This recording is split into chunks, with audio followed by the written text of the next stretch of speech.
Cumprimento os irmãos com a graça e a paz do Senhor. Convido os irmãos a abrirem as suas Bíblias no livro de Ruth, capítulo 2, dando continuidade à nossa exposição a este livro do Antigo Testamento, e leremos do verso 8 até o verso 13.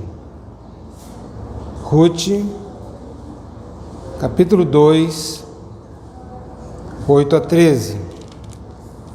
Diz assim a palavra do Senhor Deus: Então disse Boaz a Ruth: Ouve, filha minha, não vás colher em outro campo, nem tampouco passes daqui, porém aqui ficarás com as minhas servas. Estarás atenta ao campo que cegarem e irás após elas. Não dei ordem aos servos que te não toquem. Quando tiveres sede, vai às vasilhas e bebe do que os servos tiraram. Então ela, inclinando-se, rosto em terra, disse: Como é que me favoreces e fazes caso de mim, sendo eu estrangeira? Respondeu Boaz e lhe disse: Bem me contaram tudo quanto fizeste a tua sogra, depois da morte de teu marido, e como deixaste a teu pai e a tua mãe, e a terra onde nasceste, e vieste para um povo que dantes não conhecias.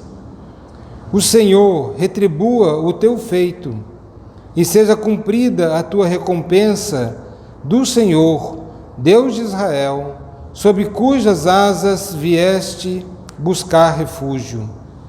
Disse ela: Tu me favoreces muito, Senhor meu, pois me consolaste e falaste ao coração de tua serva, não sendo eu nem ainda como uma das tuas servas. Oremos, irmãos. Santo e eterno Deus, neste momento que abrimos a tua palavra para considerar nos seus ensinos, nas suas exortações, que o Senhor seja propício a nós, abrindo os olhos do nosso entendimento para compreendermos as tuas verdades e para que por meio dela sejamos nós tanto edificados, fortalecidos na fé, como desafiados a andar conforme os princípios estabelecidos em tua palavra. Reconhecemos, ó Deus, que nós, por nós mesmos, somos incapazes sequer de compreender a tua palavra, quanto mais de vivê-la. Por isso, suplicamos a operação eficaz do teu Espírito Santo, abrindo os olhos do nosso entendimento e inclinando o nosso coração, a nossa vontade, todo o nosso ser, para nos conformarmos à tua palavra, para vivermos de um modo digno da vocação a que nós somos chamados. Suplicamos, ó Deus, a tua intervenção sobre nós, sobre as nossas mentes, sobre os nossos corações. Edifica-nos e fortalece-nos, ó Deus, como igreja do Senhor. Pedimos também, ó Deus, sobre todo o teu povo, espalhado por toda a terra, que a tua graça, a tua bondade, misericórdia e a tua paz seja sobre o teu povo, a igreja do Senhor. Assim oramos, em nome do nosso Senhor e Salvador Jesus Cristo. Amém. Irmãos, nós demos início nesta porção das Escrituras e o cenário se passa nos campos de Boaz, como vimos na semana passada. A primeira cena, podemos dizer assim, há esse diálogo entre Boaz e o seu encarregado, e demonstra ali as virtudes que são reconhecidas, são percebidas, e o que nós podemos entender que pelos frutos nós conhecemos as árvores nós sabemos, mesmo que não entendamos nada sobre agronomia, sobre plantação, mas você vê o fruto, você sabe o que é pelos frutos. Os frutos revelam o que de fato é a árvore. E assim também são as nossas vidas. As nossas atitudes vão falar muito alto sobre o que nós somos, quem nós somos, o que nós cremos, quais são as nossas esperanças. As nossas falas, as nossas ações revelam muito sobre nós. Podemos não imaginar, ou não pensar, ou não estar apercebido, mas certamente outras pessoas estarão percebendo. Assim como o encarregado pôde perceber, e assim como o Boaz, depois de ter visto o relatório, falando sobre ela, quem era aquela mulher que ali estava, Ruth, no caso, qual é a avaliação que ele faz dela? Uma mulher diligente, uma mulher trabalhadora, uma mulher correta, uma mulher que está agindo de uma forma aos olhos daqueles que a veem com uma forma correta. Nossa vida é assim também. As pessoas estão nos observando mais do que nós imaginamos. Elas nos veem tanto nossa vida do ponto de vista negativo como do ponto de vista positivo. Muitas vezes as pessoas olham e dizem: você é crente que nem ele? Prefiro não, porque não há diferença alguma, não há nenhuma, há uma semelhança muito grande. A única diferença é que ele professa uma religião, mas devemos entender que a nossa vida, ela deve ser mais do que aquilo que nós professamos, deve ser aquilo que nós vivemos, segundo aquilo que nós professamos. Mas também no ato imediato depois, vemos o diálogo, o primeiro diálogo de Boaz com Ruth, que é o texto que nós lemos agora. Quando Boaz então agora se dirige a Ruth. E esse texto nos fala sobre a proteção, sobre provisão, mas apontando para o ato de Deus, o Deus que provê, o Deus que protege, que guarda o seu povo. Ele é o Senhor que dá a provisão de formas, às vezes, inusitadas, como nós não imaginamos. Deus é aquele que, como nos diz a palavra, é Ele que faz vir o seu sol, a sua chuva, sobre todos, mas de uma forma especial, o seu amor para com seus filhos. Portanto, vemos aqui, de certo modo, apontando para essa proteção e provisão divina. No diálogo de Boaz com Ruth, então agora ele se apresenta diante de Ruth, nos diz: então, disse Boaz a Ruth: ouve, filha minha. É interessante essa expressão, filha minha. Noemi já havia usado essa expressão, filhas minhas, referindo-se à órfã e referindo-se a Ruth, dizendo: vocês são como filhas, por causa dessa relação de cuidado, de proteção, dessa relação que havia com as suas noras. Mas aqui nós também vemos essa relação, esse cuidado, esse sentimento, esse espírito da parte de Boaz: filha minha. Isso nos remete para o quinto mandamento.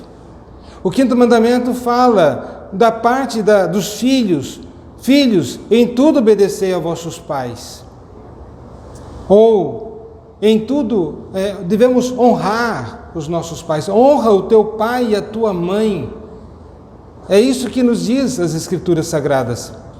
Aos filhos, eles devem ter essa compreensão e essa percepção de honra, de respeito, de obediência, de reconhecimento que está debaixo da proteção, do cuidado e da autoridade dos seus pais.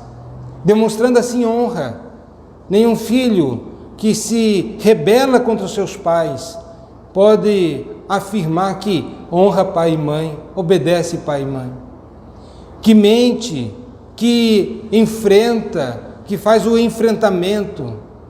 Não. E isto, a Bíblia não nos diz que, olha, se os seus pais forem legais com você, obedeça. Se os seus pais, eles forem homens e pessoas piedosas, obedeça, honre. Como se pudesse haver uma brecha dizendo, não, meus pais não são isto. Ele é um ébrio, uma pessoa de má índole, então eu estou desobrigado de cumprir essa lei. Não há essa condicional. A Bíblia diz, honra o teu pai e a tua mãe. Esteja consciente disto, no respeito, porque assim é que deve proceder os filhos de Deus. Desta forma, nós podemos também conhecer a piedade por parte dos filhos. Honra o teu pai e a tua mãe. Às vezes, já mudando um pouco de assunto e o foco, mas muitas vezes os pais são relegados na velhice, não mais ao cuidado, mas lançados à própria sorte, mesmo tendo filhos. Ou um ou outro carregando o fardo, ou o peso do cuidado, e outros filhos não se envolvendo. É uma forma de honrar. É a preocupação é estar debaixo, é o reconhecimento da autoridade. Não é a força física dos pais que determina a sua autoridade, é a sua posição como pai, como mãe. É isso que determina a sua autoridade. Portanto, os filhos, eu vou respeitar meu pai enquanto ele é mais forte do que eu. Depois que ele for crescer, aí começa a crescer o bigodinho, uns pelos, umas penugem no rosto, ele acha que já pode enfrentar os pais. Isso está errado. O quinto mandamento fala honra. Mas ao mesmo tempo, por outro lado, o quinto mandamento nos fala sobre o papel dos pais. Qual é o papel dos pais? É o de prover, é o de cuidar, é o de ensinar, é o de demonstrar afetivamente, com amor, com ternura, é também admoestar, é corrigir, como diz Provérbios, quem ama, cedo disciplina. Os pais amorosos são aqueles que sabem fazer o uso das palavras de ternura, as palavras mansas, mas também sabe balancear muito bem com as palavras mais duras e também com a vara quando necessário. São manifestações de amor. Quando precisa ser admoestado, corrigido, quando precisa ser fortemente ter a consciência de que o caminho que está seguindo não é um caminho bom. Portanto, aqui ao dizer filha minha, abrange da parte daquele que está falando de Boaz, esse espírito paternal que envolve todos esses aspectos do cuidado, da ternura, da provisão, da proteção, bem como da correção, se for necessário, não é aqui, mas é do elogio, no caso, do estímulo, de estimular e falar palavras que falam ao coração, que ela vai dizer lá no verso 13, essas palavras têm falado ao meu coração, falar ao coração. Quando falamos sobre pais e na nossa confissão, no nosso catecismo, nos diz que pais não são somente aqueles que são biológicos. É claro que está se referindo primeiramente aos pais biológicos, mas pais são aqueles que estão numa condição de cuidado, de superioridade. Pode ser na família, aquele que provê, que assume às vezes o lugar do pai biológico, pode ser o irmão mais velho. e o respeito dos outros irmãos. Não, ele tem trabalhado, ele está suando a camisa. Eu tenho um respeito muito grande para com o meu irmão mais velho. Quando meu pai faleceu, é aquele que estava lá na frente da batalha e dando o conforto, o consolo, a direção, o sustento, ajudando, né, nesse aspecto. Então, o respeito para com ele. Mas havia aprendido também, de qualquer forma, no seio da minha família, respeite o irmão mais velho, respeite. Hoje nós vemos, às vezes, como os irmãos mais novos, às vezes, se insurgem contra os irmãos mais velhos, porque às vezes parece que é uma competição de posição. Mas envolve a pessoas mais avançadas, mas que estão nesse cuidado, às vezes naturalmente estão já assumindo esses postos. São pais. Na igreja, aqueles que são os mais maduros na fé, são como pais na fé. Aqueles que nós vemos a era patrística, né, são os pais, são chamados pais da igreja. Eles deram o norte para a igreja. Eles lutaram várias batalhas a respeito da defesa da verdade. E hoje nós olhamos e dizemos, obrigado.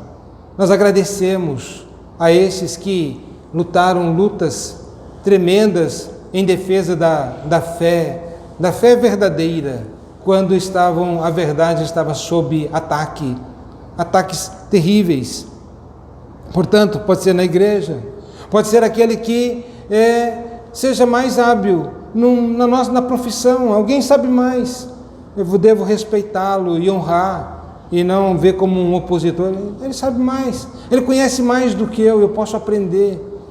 Mas os pais são aqueles, então, que têm esse cuidado, tá? Esse cuidado.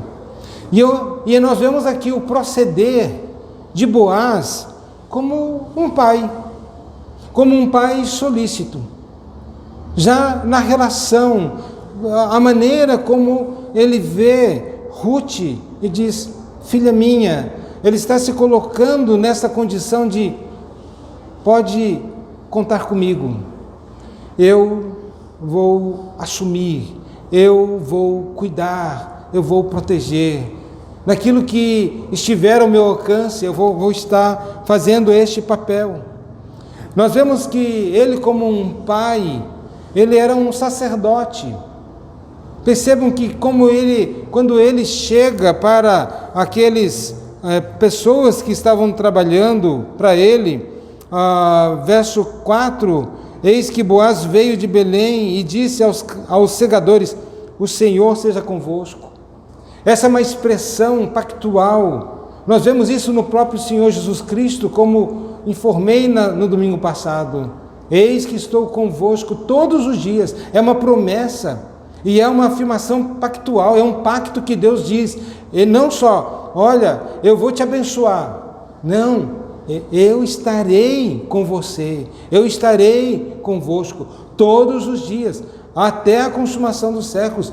É uma afirmação do pacto que Deus tem feito com o seu povo, onde Ele estará com o seu povo, Ele estará no meio do seu povo, prefigurado naquela coluna de fogo que havia no meio lá do arraial, do povo de Israel, aquela coluna de fumaça, revelando ou demonstrando a presença de Deus no meio do seu povo. Deus está no meio, Ele está conosco. Ele não é somente o nosso Deus, está sentado no alto e sublime trono. Deus está lá longe. E esse era o Deus dos filósofos. E quando veio os cristãos e disseram, não, Deus, Ele está sentado no alto e sublime trono, Deus está em todos os lugares, Deus está conosco. E mais, Deus veio tabernacular conosco. Deus está preocupado com o que nós temos em nossas panelas, no nosso prato. E para eles, para o pagão, isso era uma loucura. Deus não pode ser isso. Como? Deus está conosco. É uma promessa. faz parte, portanto, desse pacto que Deus tem feito. Ele demonstra isso. Deus seja convosco. O Senhor seja convosco. E o que eles respondem? O Senhor te abençoe. Que o Senhor abençoe a você pela sua posição como sacerdote, como que impetrando uma bênção, com autoridade. Não é só como muitos fazem nos nossos dias, Deus te abençoe, Deus te abençoe, quando na verdade nem andam com Deus. Como pode-se impetrar bênção se nem está debaixo dessa graça? Há um costume cultural, Deus te abençoe, Deus te abençoe. Então, às vezes, Deus te abençoe, tio. O tio nem pisa na igreja, nem quer saber de Deus, nem tem o temor de Deus. E você vai pedir bênção. E ele vai dizer, Deus te abençoe. Com que autoridade? Não tem autoridade. Mas ao justo, ao cristão, ele tem legitimidade para dizer, Deus seja com você, Deus te abençoe.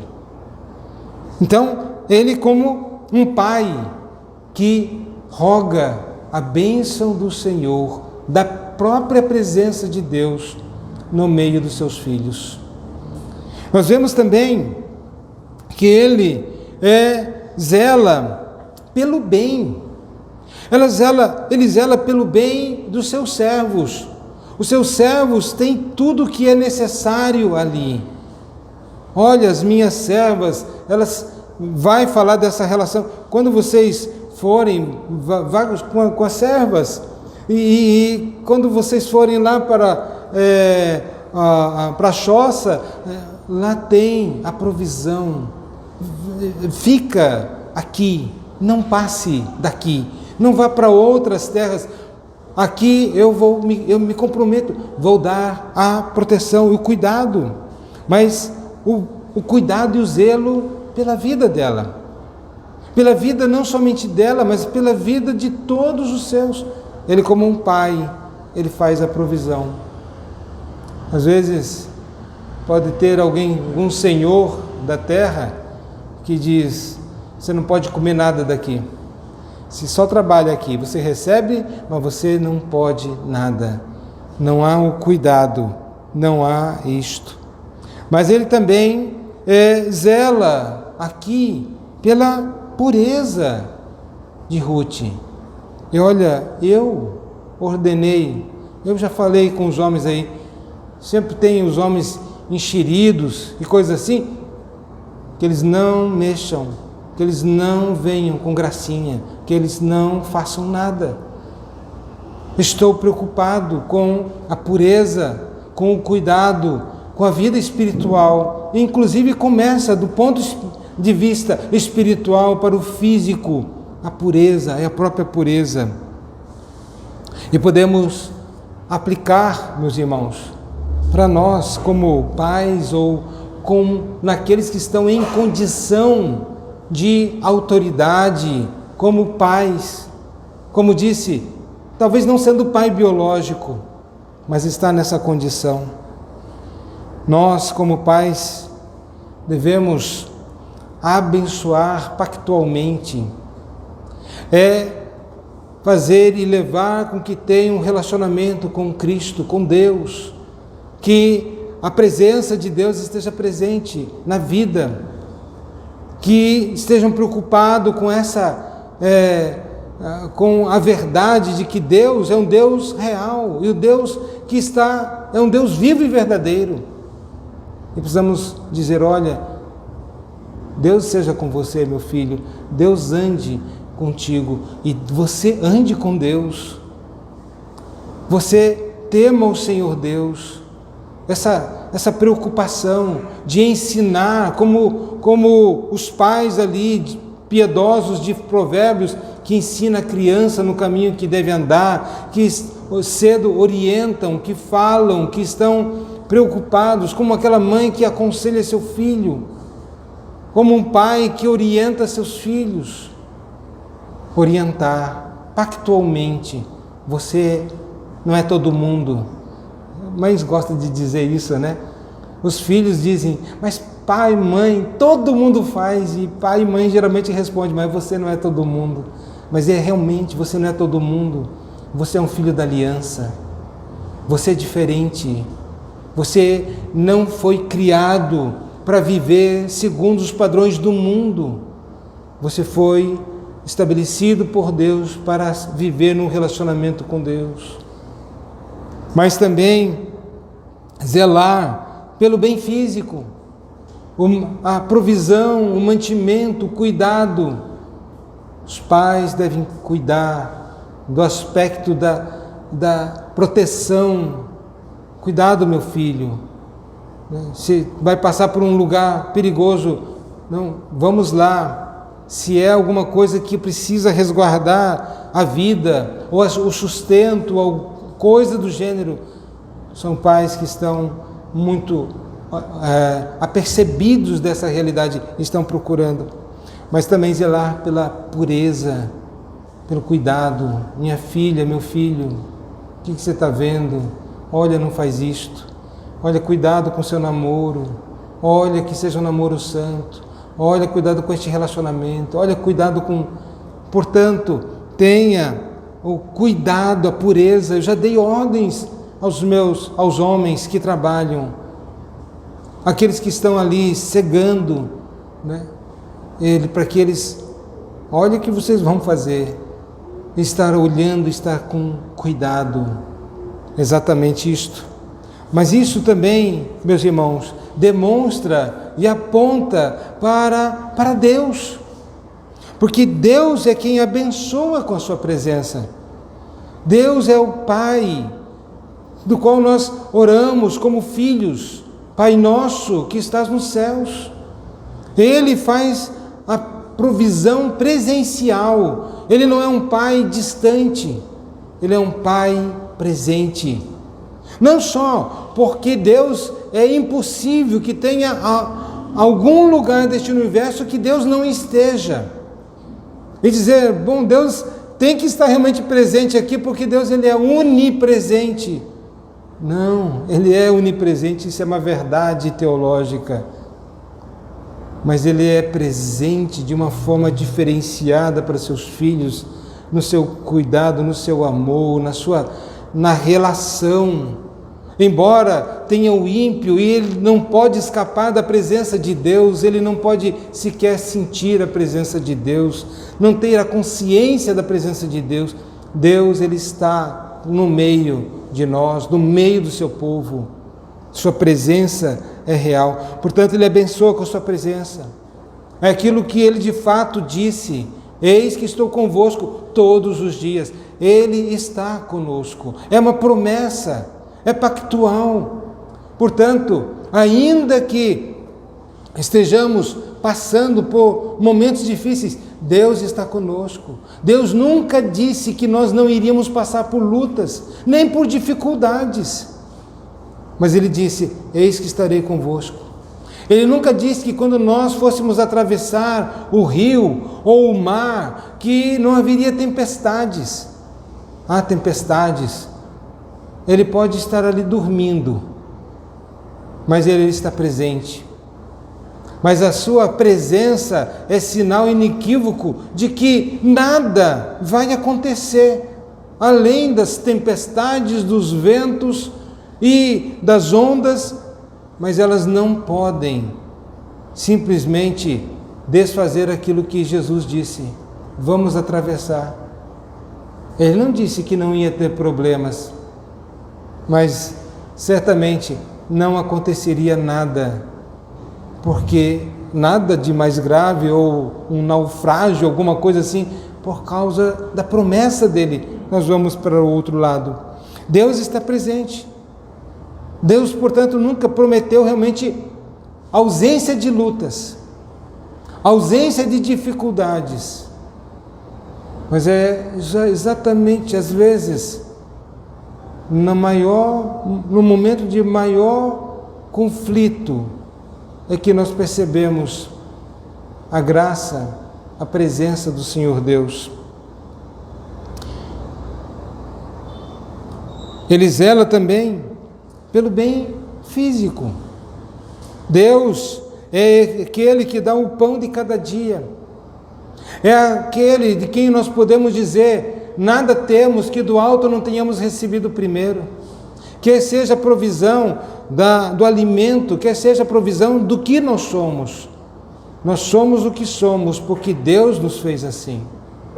E às vezes estamos tão angustiados e tão decepcionados, porque eu queria ser mais alto, eu queria ser mais baixo, eu queria ser mais isso, queria ser mais aquilo, ao invés de dizer: eu sou o que sou pela graça. Eu sou porque Deus tem me feito desta forma. As lutas que eu tenho passado, Deus sabe. E também tem um propósito. Tudo na vida tem um propósito. É Ele, conforme nos diz Atos dos Apóstolos, é Ele que nos dá a vida, a respiração e tudo o mais. É Ele que nos dá a sua provisão. Ele zela por nós. Nenhum pardal cai ao solo sem que Deus permita. Nenhuma folha de uma árvore qualquer em todo este planeta Terra cai sem que Deus permita. Tal é a sua soberania. E se Deus faz a provisão para os passarinhos, para o pardal que não tem nenhum valor comercial, quanto mais nós, Deus cuida de nós.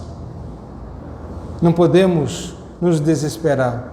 É claro que isso não pressupõe que nós iremos cruzar os braços e esperar que o pão caia do céu, porque Deus, Ele diz sobre como nós devemos fazer, sobre a operosidade, sobre o trabalho, mas isso é outra situação. Deus de fato está fazendo a provisão aqui para Ruth, mas percebam que ela estava lá desde manhã até agora, está aqui, menos um pouco que esteve na choça, talvez para descansar um pouquinho, mas olha, Deus estava fazendo provisão para ela, mas ela estava lá desde manhã, antes do galo cantar, já tinha ido lá para a plantação, esperando o momento de começar a colher. Mas também Deus zela pela nossa pureza. É Deus quem zela. Ele não nos deixou soltos. Ele não nos deixou num sistema anárquico. Anarquia é sem governo. É uma anarquia. Cada um faz o que bem entende. Isso é anarquia. Deus não fez isto. Pelo contrário, Ele nos estabeleceu leis. Leis que regem e diz: olha, não faça isso. E a lei que Deus tem feito, que Deus tem estabelecido, não é o meio pelo qual nós seremos salvos, mas é o meio que Deus utiliza para nos proteger. Olha, não faça isso, é para o teu bem, é para você, é porque estou preocupado contigo, estou demonstrando o meu cuidado para com a tua vida. A lei, portanto, ela mostra como um muro protetivo, um muro que protege, porque se você sai disto, você corre riscos, é perigoso. Então Deus, Ele zela pela nossa pureza, nos dando leis. Mas também, quando pecamos, e a quebra da lei é pecado, pecado é a quebra da lei. E aí, quando nós pecamos, nós vemos que Deus faz uma provisão. Os animais no Antigo Testamento eram mortos, sacrificados, o sangue era aspergido para fazer a purificação simbolicamente. Mas mais tarde, eis que vem o Cordeiro de Deus que tira o pecado do mundo, Jesus Cristo, onde por meio do seu sacrifício nos é concedido a purificação real em nossa consciência, em nosso coração, de todos os pecados. Ele nos lava e nos purifica. Pense em algo. Então não é só um perdão, não é uma coisa assim, perdoou e a mancha ficou. Está lá, eu te perdoo, mas puxar aqui do meu arquivo, tá ali, ó, tá vendo o que você fez? Isso, podemos dizer, é um tipo de perdão. Você perdoou, mas sempre está lembrando ali. Mas o que Deus faz? Ele nos perdoa e nos purifica, de tal maneira que Ele lança o nosso pecado no mar do esquecimento, de maneira que não há lembrança do pecado.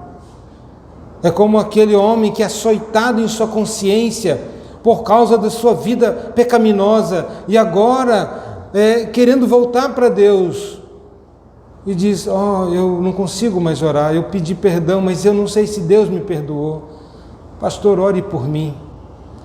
E veja, Deus fala com você. Pergunte se Deus perdoa dos meus pecados. Tá bom, eu vou orar, meu filho. E aí depois, mais tarde, encontra com o homem e o homem pergunta: pastor, Deus me perdoou do meu pecado? E o pastor disse: qual? Não existe, não há lembrança, foi apagado. Isto é purificação. Deus, Ele faz a provisão, não importa.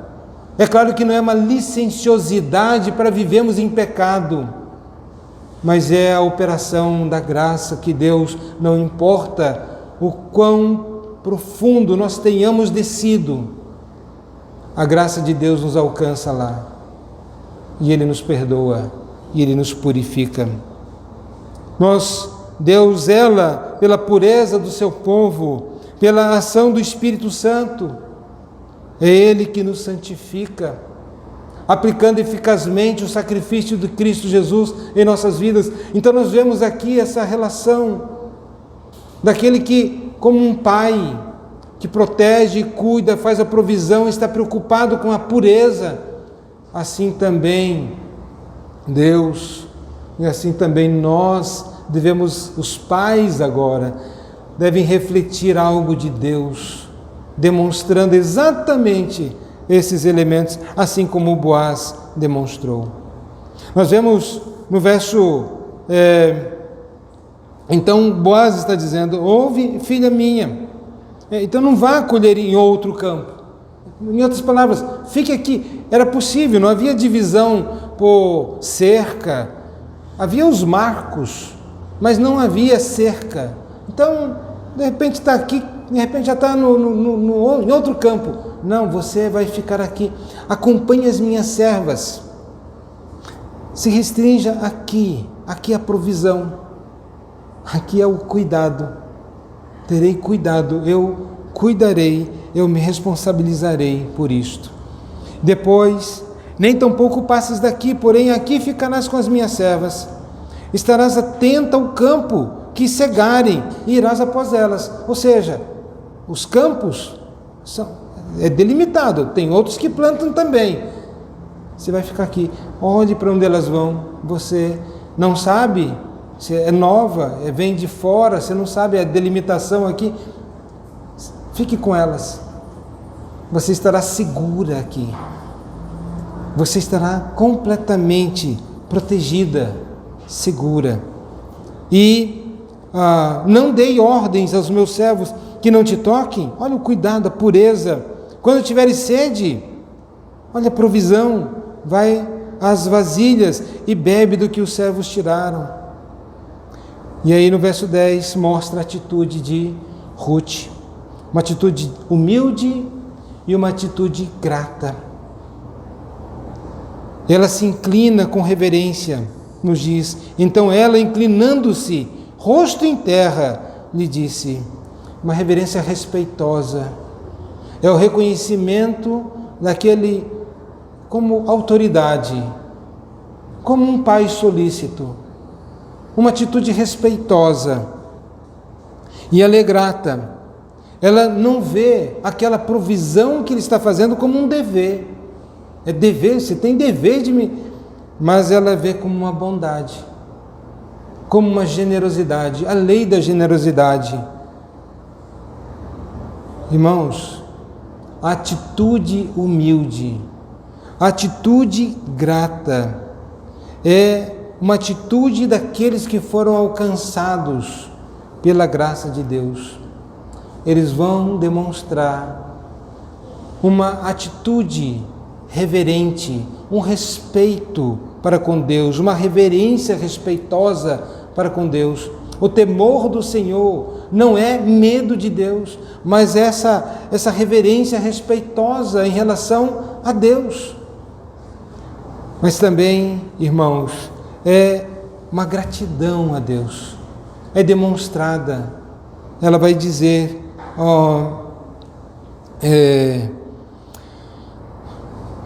então ela, inclinando-se com o rosto em terra, lhe disse: como é que me favoreces e fazes caso de mim, sendo eu estrangeira? Como é que bondade! Ela se mostra humilde e grata. Irmãos, a gratidão é algo tremendo. Diz um autor: a fonte dos favores é obstruída pela ingratidão. A fonte dos favores é obstruída pela ingratidão. Pessoas que não sabem agradecer. A fonte do favor fecha. Quantas pessoas não sabem dizer sequer um obrigado? Demonstrar gratidão, demonstrar um apreço, o reconhecimento pelo favor recebido, pela benevolência, pela bondade que foi ofertada. Quantas pessoas acham que tinham direito? Quando uma pessoa ela acha que tem direito àquilo, ela acaba com o espírito de gratidão. A gratidão é o resultado do reconhecimento que eu não merecia. Muito obrigado, você me ajudou. Você não tinha nenhuma dívida, você não tinha nenhuma obrigação para me ajudar, e me ajudou. Muito obrigado, eu reconheço isto. Ou, se eu fui abençoado de uma certa forma, eu agradeço. Você não tinha nenhuma obrigação. Quando uma pessoa acha que o outro tem o dever de ser generoso, o dever de ser bondoso, o dever de ceder, o dever de dar, ele vai exigir. E a exigência não coaduna com o espírito de gratidão. Não coaduna. Gratidão para com aquilo, os instrumentos usados por Deus para o nosso benefício. Deus usa pessoas e você diz lá: ó Deus, muito obrigado, e muito obrigado a você que foi instrumento de Deus para me abençoar. Obrigado, agradeço. Tenho espírito de gratidão, e ter um espírito de gratidão para com o próprio Deus. Deus, Ele é que tem suprido as nossas necessidades. Gratidão pelas pequenas coisas. Era só água. Olha lá, bebe da água. Fica com as minhas servas. Eu já dei ordens aos meus servos para que não façam nada, nem venham com gracinha. Coisas pequenas aparentemente. Mas nós percebemos, a gratidão ela é revelada nas pequenas coisas. O espírito grato revela-se nas pequenas coisas, não precisa ser nas grandes coisas. Quem não é grato pelas pequenas coisas, também não será grato pelas grandes coisas. Quem, pegando fazendo um paralelo com aquilo que Jesus diz, quem é fiel no pouco, também será fiel no muito. Quem não é no pouco, meus irmãos, não vai ser fiel no muito.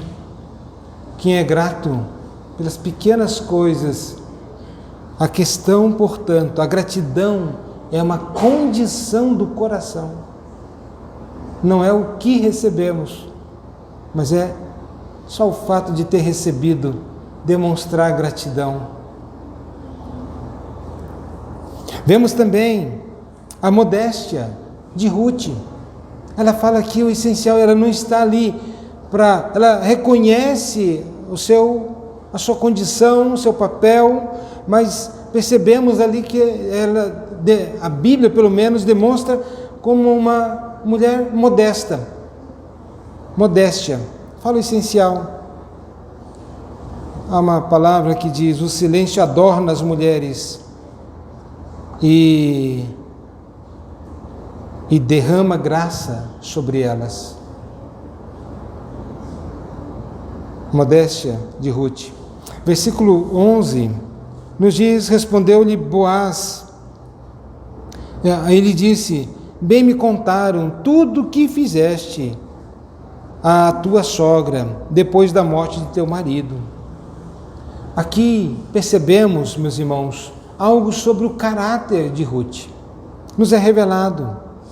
Primeiro, ela é filha de Abraão, porque Abraão é aquele que deixou a sua terra, a sua parentela, e foi para uma terra que Deus estava mostrando. Era uma terra da promessa, era aquilo que Deus estava falando: eu te abençoarei, me siga, me obedeça, ou ande comigo. E aí nós vamos ver que Ruth, provavelmente, é claro, ela casou com um dos filhos, era judeu, havia falado sobre Deus, o Deus de Israel. E certamente ela creu em Deus, no Deus de Israel. E como nós vimos já anteriormente, é que Ruth não estava simplesmente seguindo Noemi por causa de Noemi, mas por causa do Deus de Israel. Ele diz: não é só por você, é por causa de Deus, eu não quero esse Deus. E ela, de fato, estava em busca de Deus. E aí nós vemos aqui, ela é filha de Abraão. Boaz diz: como deixaste teu pai e a tua mãe e a terra onde nasceste e vieste para um povo que dantes não conhecias. Essa é a marca que até hoje dos filhos de Deus: quem amar mais pai, mãe, filho, filha, mais do que a mim, não é digno de mim. Se não estiver disposto a deixar por minha causa, não pode ser meu discípulo. Essa é a marca dos seguidores de Cristo. Se você não está disposto a deixar esse mundo, não pode ser meu discípulo. Se você não está disposto a deixar essas relações, e isso é mais importante do que Deus, não pode ser meu discípulo. Qual é a marca dos filhos de Abraão? Aqueles que honram a Deus antes e acima de tudo, deixam tudo, tomam a cruz e negam-se até a si mesmos, porque não estão em busca de realização pessoal, como sendo o maior alvo da sua vida, mas como diz nosso próprio catecismo, qual é o fim principal do homem? Glorificar a Deus e desfrutar de Deus por toda a eternidade. É isso que Ele quer. Se eu tenho que passar pelo Calvário, se eu tenho que passar pela cruz, não me importa, não me importa, eu quero estar com Deus. Se eu tenho que desistir de tudo, da minha própria vida, não importa, eu quero estar com Deus. Essa é a marca dos filhos de Abraão. Essa é a marca. Se você não está disposto a deixar tudo por causa de Cristo, é porque não é filho de Abraão. Lembra que Jesus diz, ou Paulo diz, nem todo judeu é verdadeiro israelita. Não é por ter nascido numa família cristã, por ser membro de uma igreja, mas esse deixou tudo, se segue os passos do pai da fé, Abraão. É aí que nós vemos o caráter dela. Ela é uma mulher crente, ela é uma mulher piedosa, é uma mulher que entendeu que existe um Deus e ela quer seguir este Deus, antes e acima de tudo. Ela deixou Moabe para ir para Sião. Não é que nem a mulher de Ló, que quando saiu de Sodoma, o corpo estava lá e o coração estava em Sodoma. E aí ela para, olha para trás, seu coração estava lá. O que aconteceu? Não pôde continuar. O juízo de Deus alcançou. Mas percebemos também sobre o caráter de Ruth, seu testemunho. Olha como Boaz não a conhecia até. Esse é o primeiro diálogo entre eles. Ele vai dizer: seu testemunho é percebido. Seu bem, o bem que você tem feito à sua sogra. Você poderia ter voltado lá para a terra lá. Ficamos sabendo da história. A oportunidade que você teve, que nem a outra sua colega, a outra lá, sua concunhada, ela voltou, né? Você deixou tudo. Deixou tudo. Testemunho, o seu desapego, demonstra e revela o caráter de Ruth. Verso 12, nós vemos aqui como que uma oração e uma impetração de bênção. O Senhor retribua o teu feito e seja cumprida a tua promessa, e seja cumprida a tua recompensa do Senhor, Deus de Israel. Deus fez promessas, Deus fez grandiosas promessas. E a promessa da lei da semeadura: você abençoa, você age de uma forma benevolente, e Deus também vai agir de uma forma benevolente para com você. Quem ajuda o pobre, empresta a Deus. Que expressão, né? Aquele que é solícito, Deus, Ele não é devedor de ninguém. Deus, Ele abençoa. E olha aqui diz Boaz, que a promessa de Deus seja cumprida na tua vida. Que Deus seja servido, porque Deus não tem obrigação de servir ninguém. Deus não tem obrigação com ninguém. As suas promessas são livres, não são coagidos. Deus não pode ser coagido, Deus não pode ser colocado na parede e dizer: olha aqui, porque se Deus for agir com justiça, Deus eliminaria todos nós, porque isso que é justo, porque somos pecadores. Mas mesmo no meio dessa trágica situação, Deus ainda, Ele é servido em fazer promessas, dizer: eu vou, apesar de tudo, aqueles a quem eu quiser, eu vou abençoar. E Boaz diz: seja cumprida a tua recompensa do Senhor. Que Deus te abençoe, minha filha. O Senhor retribui. Isso não quer dizer salvação. Não quer dizer que nós seremos salvos porque agimos bem. Não, meus irmãos. Mas é a lei da semeadura. Tudo aquilo que o homem planta, ele vai colher. Desde do ponto de vista negativo, quem planta vento vai colher tempestade. Mas quem faz semeadura boa, ele vai colher a seu tempo, se nós não nos cansarmos de fazer o bem. Por isso Paulo vai dizer: não nos cansemos de fazer o bem. É possível que nós nos cansemos, fazemos e não vemos fruto, não vemos resultado. Estou cansado. E Paulo diz: não nos cansemos, continue, vale a pena, a recompensa virá, o Senhor não desprezará a seu momento. Apocalipse 14, 13 diz, fala sobre aquelas pessoas que partem, e diz: olha, partiu, mas por quê? Para que descansem dos seus trabalhos. A morte é vista na Bíblia como um descanso. Depois da luta, depois da guerra, vou descansar.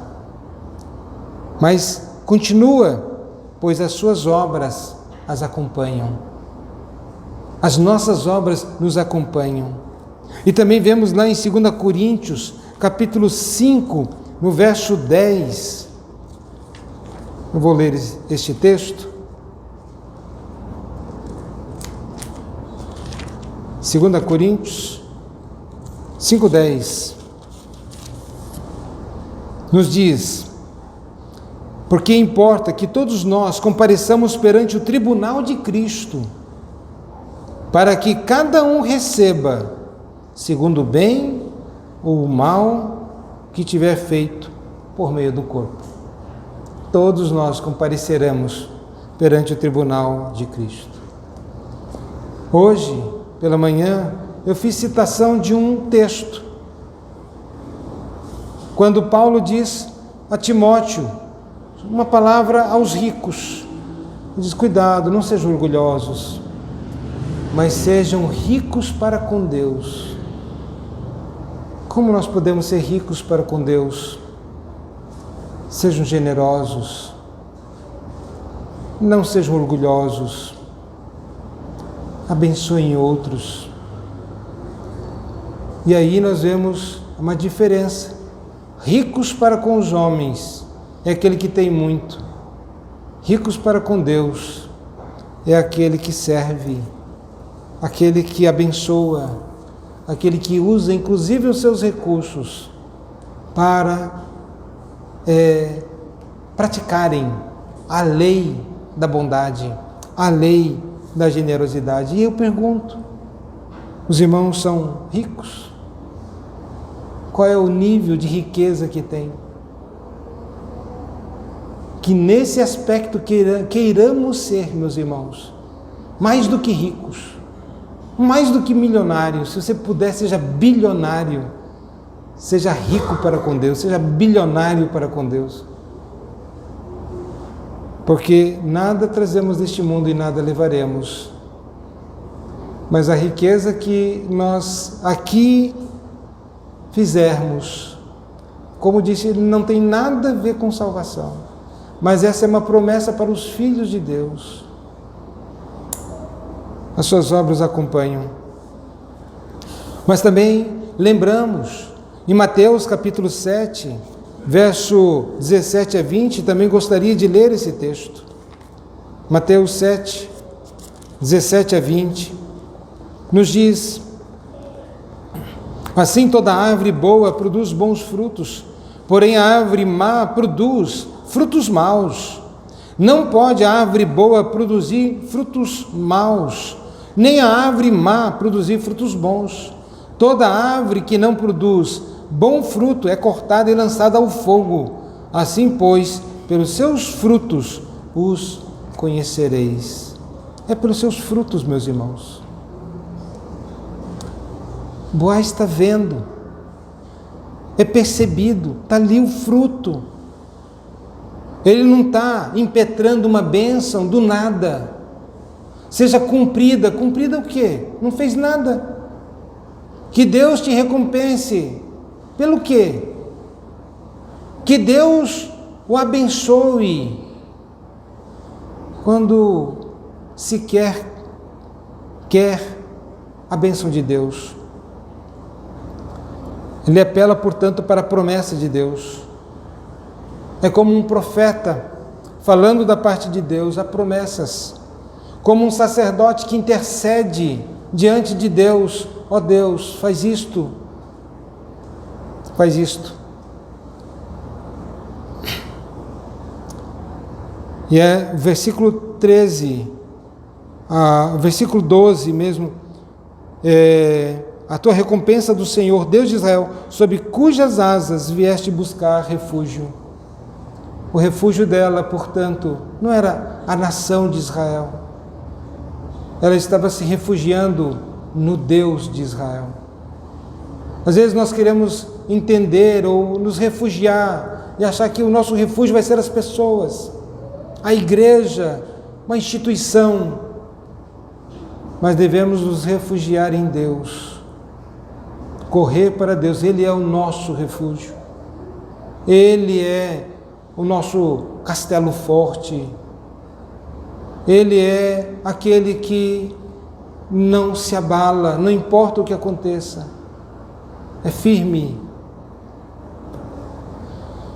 E finalmente, no verso 13, renova aqui, relembra de novo a gratidão e a humildade de Ruth. Disse ela: tu me favoreces muito, Senhor meu, pois me consolaste e falaste ao coração de tua serva, não sendo eu, nem ainda como uma das tuas servas. Eu não era digna, nem serva sou. Agiu para comigo de uma maneira benevolente, falou ao meu coração. E nós também, como igreja, como pessoas, podemos falar aos corações daqueles que muitas vezes estão angustiados, passando por lutas e dificuldades. Muitos que querem Deus, há outros que não querem Deus, mas que independentemente possamos sempre ter um coração aberto, um coração que fala, palavras que falem ao coração das pessoas, consolo pela verdade, pela promessa de Deus, por aquilo que Deus tem falado, que possamos assim agir. Meus irmãos, portanto, pelos frutos nós conheceremos novamente, e vemos aqui esse cuidado de Deus, a proteção divina, e vemos também a providência de Deus. Creia nisso, creia que Deus, como um Pai solícito, lembre daquilo que o próprio Senhor Jesus Cristo disse: se nós somos maus, Ele está pegando uma verdade que diz respeito ao resultado da queda. Nós somos maus, nosso coração é mau, meus irmãos. Quem acha que é bonzinho, é legalzinho, mas a Bíblia nos diz que o homem caiu, é continuamente mau o coração do homem, e Jesus vai dizer: e sendo vocês maus, sabem dar boas dádivas aos vossos filhos, porque se eles lhe pedirem um pão, vocês não vão lhe dar uma pedra. Se eles pedirem um peixe, vocês não vão dar uma serpente. É que vocês são maus, né? Quanto mais o Pai Celestial dará coisas boas àqueles que lhe pedirem. E Ele nos incentiva a isso: buscar-me-eis e me achareis, quando me buscar de todo o vosso coração. Quem bate, abrir-se-lhe-á. Quem busca, encontra. Quem pede, recebe. Tal é a bondade de Deus. Como um Pai solícito, Ele fará isso. Creia nisso. Ele é um Pai. E talvez aqueles que não tiveram essa experiência da paternidade e de um Pai amoroso, saiba que isso é o resultado do pecado que degenerou, mas não era para ser assim desde o princípio. Pai é aquele que ama ternamente, que aconchega, que protege, que cuida, que ensina, que admoesta, que disciplina, mas que é o bem. Esse é o padrão das Escrituras Sagradas. Que Deus assim nos abençoe. Amém?